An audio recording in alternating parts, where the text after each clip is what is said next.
catch me when I fall. How could I forget the city where we lost it all?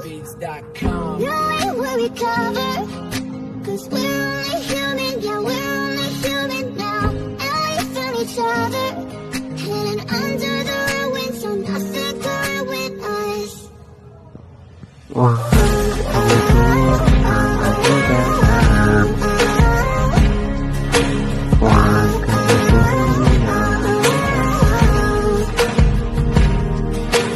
Pasok ng taong 2020, ang daming pangyayaring di ka nais-nais. Diyos ko po, sakit na di alam mong lunas, tumaganap sa mundo.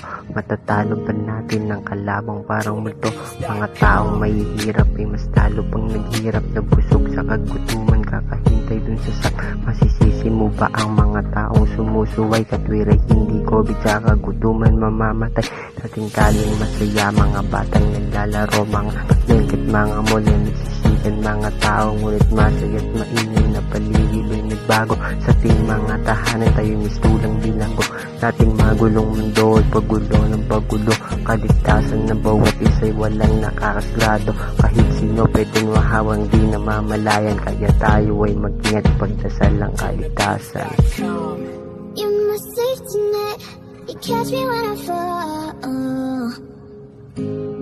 How could I forget the city where we lost it all?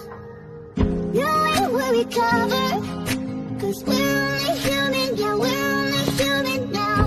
And we found each other, hidden under the ruins, so nothing could ruin us.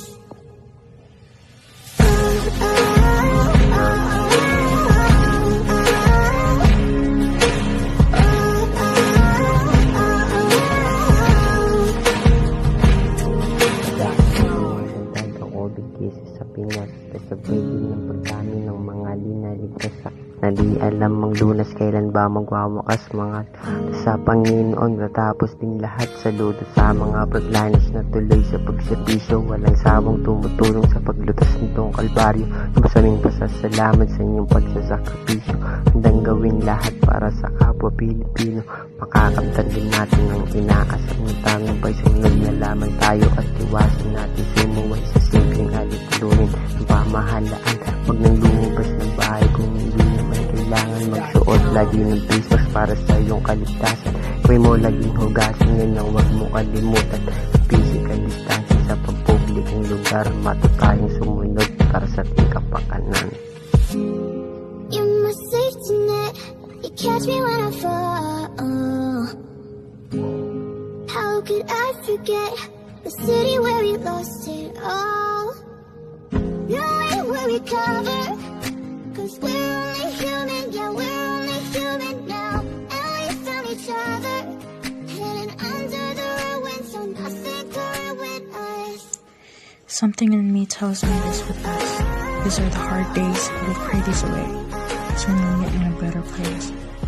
How could we not talk about prayers when prayer is all that we got? Everything we went through is a reminder in our lives, and now we're gonna fight this virus till the last ride.